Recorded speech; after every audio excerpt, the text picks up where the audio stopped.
How to disable notification from color block jam. In this video, I'm going to show you how you can remove or disable the notification.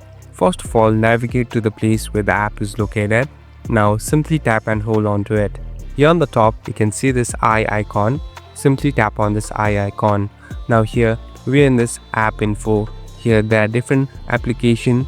Here there are different options related to the application. Now slowly scroll down. Here you'll be able to see the option called notification.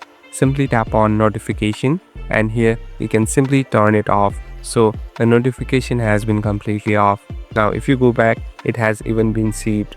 Now there won't be any notification related to this application and there won't be any lag in your mobile too. Thank you for watching this video. I hope this video will help you.